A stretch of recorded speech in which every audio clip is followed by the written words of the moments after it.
கிறிஸ்து ஜோதி கத்தோலிக்க வல்லமை ஊழியம் மகிழ்வுடன் வழங்கும் நாடக வடிவில் கருத்து பரிமாற்றம். ஃபாதராக குரல் கொடுப்பவர் பிரதர் ஜி ஆண்டனி சாமி. இறை மக்களாக குரல் கொடுப்பவர்கள் சகோதரர் நரேஷ், சகோதரி ரேவதி, சகோதரர் ஜேக்கப், சகோதரி ஜெசிந்தா. இசை சகோதரர் எஸ் ஆரைக்கராஜ்.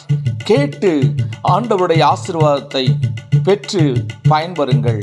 ஆமேன், ஆமேன். அன்பான இறைமக்களே, ஆண்டவர் இயேசுவின் திருப்பெயரால் இந்த ஆலயத்திலே கூடி வந்திருக்கிற உங்கள் ஒவ்வொருவரையும் வாழ்த்தி இந்த தியான பிரசங்கத்துக்கு வருக வருக என மிகவும் அன்போடு வரவேற்கிறேன்.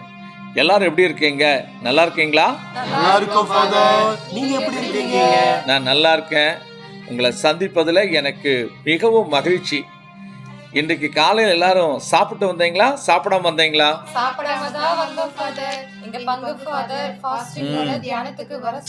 ஓ, சரி சரி. எல்லாரும் தலைகளை தாழ்த்தி கண்களை மூடி ஒரு சிறு ஜெபம் செய்வோம். அன்பின் நல்ல ஆண்டவரே இயேசுவே, இந்த காலை வேலைக்காய் உமக்கு நன்றி செலுத்துகிறோம். தேவரீர் அடியனை மறைத்து நீர் பேசும்படியாக மிகவும் அன்போடு வேண்டிக் கொள்கிறேன். எங்கள் ஜீவனுள்ள நல்ல பிதாவே, ஆமேன், ஆமேன். Price the Lord. எல்லாம் நல்லா சத்தமா சொல்லுங்க பார்க்கலாம். இன்னி சத்தமா.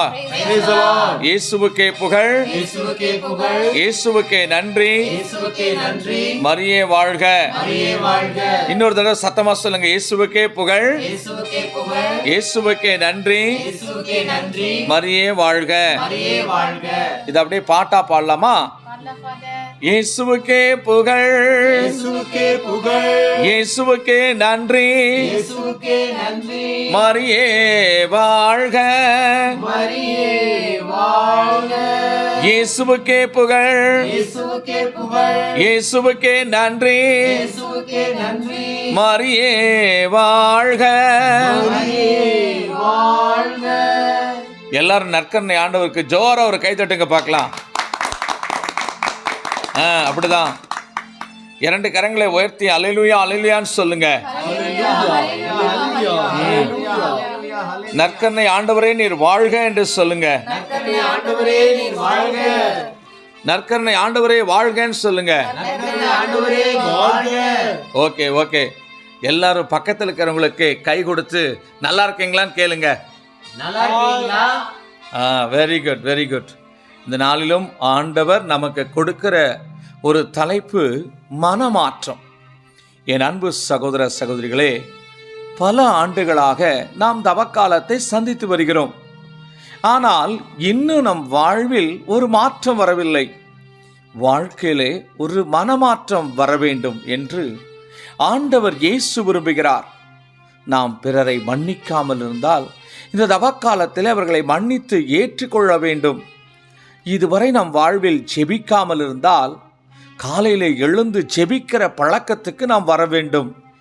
இதுநாள் வரைக்கும் நாம் பைபிளை வாசிக்காமல் இருந்திருந்தால் தினந்தோறும் பைபிளை வாசிக்க வேண்டும். ஏதோ ஒரு 40 நாட்கள் மட்டுமல்ல, இந்த 40 நாட்கள் நம் வாழ்வில் உண்டாகிற மாற்றங்கள் தொடர்ந்து இறைவனின் அருளால் அது நிலை நிற்க வேண்டும். அதற்கு நம்முடைய ஜெபமும் விவிலிய வாசிப்பும் நற்கருணை உட்கொள்ளுதலும் இருக்கும் பொழுது அவைகள் நம் வாழ்வில் ஆண்டவரோடு நம்மை நெருக்கமாக இணைக்கும். உதாரணத்துக்கு ஒரு சம்பவத்தை சொல்ல நான் விரும்புகிறேன். பொது நிலையினராயிருந்து நற்செய்தி பணிவாழ்வில் ஈடுபட்டிருக்கிற ஒரு சகோதரரை நான் நன்கு அறிவேன். அவர் தன்னுடைய 17வது வயதில் ஒரு தியான பிரசங்கத்தின் மூலமாய் தொடப்பட்டு ஆண்டவர் இயேசுவுக்கென்று அர்ப்பணித்தார். ஆண்டவர் ஒவ்வொரு நாளும் அவரை வழிநடத்தினாராம். இன்று அவர் 42 ஆண்டுகளை கடந்து விட்டார். இன்று வரைக்கும் ஆண்டவர் அவரை வழிநடத்தி கொண்டிருக்காராம். அவர் சொன்ன ஒரு சாட்சி இது. அது மாத்திரமல்ல, முழுநேர பணியாளராகவும் அவர் செயல்பட்டு வருகிறார். ஒரு பக்கம் நற்செய்தி அறிவிப்பு, மற்றொரு பக்கம் சமூக சேவை என்று ஆண்டவருக்காக பணி செய்து வருகிறார். அவர் தன்னுடைய அனுபவத்தை சொன்ன பொழுது எனக்கே ஒரு சவாலாக இருந்தது. இல்லறத்தில் இருந்து கொண்டு ஒரு பொதுநிலையினர் ஆண்டவருக்காக இவ்வளவு வைராக்கியமாய் செயல்படுகிறார் என்றால் நாம் இன்னும் எவ்வளவு வைராக்கியமாய் ஆண்டவருக்காக செயல்பட வேண்டும் என்று சொல்லி நான் நினைத்தேன். ஆம் அன்பானவர்களே, இந்த தவக்காலம் ஆண்டவரின் இரக்கத்தின் காலம். இந்த இரக்கத்தின் காலத்திலாவது உண்மையான மனமாற்றம் அடைந்து இயேசுவின் வழியில் நடப்போம். இந்த வருடம் தவக்காலத்தை சந்திக்கிற நீங்கள் அடுத்த வருடத்தில் இருப்பீர்களா? சற்று சிந்திச்சு பாருங்கள். மனமாற்றம் என்பது இன்றைக்கே நடக்க வேண்டிய ஒரு காரியம். ஒரு வாலிபன் ஒருவன் இவ்விதமாய் சொன்னான். தன்னுடைய அக்காவை பார்த்து சொன்னான், 40 வயதிலே மனம் திரும்பிக் கொள்கிறேன் என்று சொன்னவன் 22 வயதிலே விபத்துக்குள்ளாகி இறந்து போனான். ஆம், நன்றாய் சிந்திப்போம், சிந்தித்து செயல்படுவோம். இதுவே மனமாற்றத்தின் காலம். இந்த நாளிலே ஆண்டவர் உங்களை அழைக்கிறார். கண்களை மூடி நன்றாய் கண்களை மூடி கரங்களை விரித்து நாம் ஜெபிப்போமா? அன்பின் நல்ல ஆண்டவரே இயேசுவே, இப்பொழுதும் உம்மை பார்த்து நாங்கள் மன்றாடுகிறோம். ஒவ்வொருவரையும் இன்றைய நாளில் நீர் தொட வேண்டுமாய் நான் ஜெபிக்கிறேன்.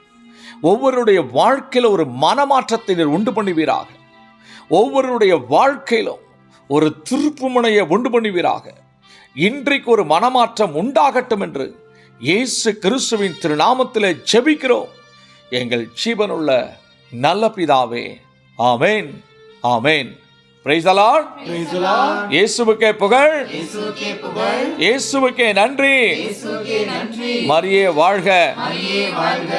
என கருமையானவர்களே, இந்த நாளிலும் கூட அங்க பங்கில வந்து மறைவுரை ஆற்ற ஆண்டவர் கொடுத்த வாய்ப்புக்கு நன்றி செலுத்துகிறேன். முதலாவது, அடுத்தபடியாக உங்கள் பங்கு தந்தை ஆண்ட்ரோஸ் அவர்களுக்கு என்னுடைய நெஞ்சார்ந்த நன்றிகளை அன்போடு தெரிவித்துக் கொள்கிறேன்.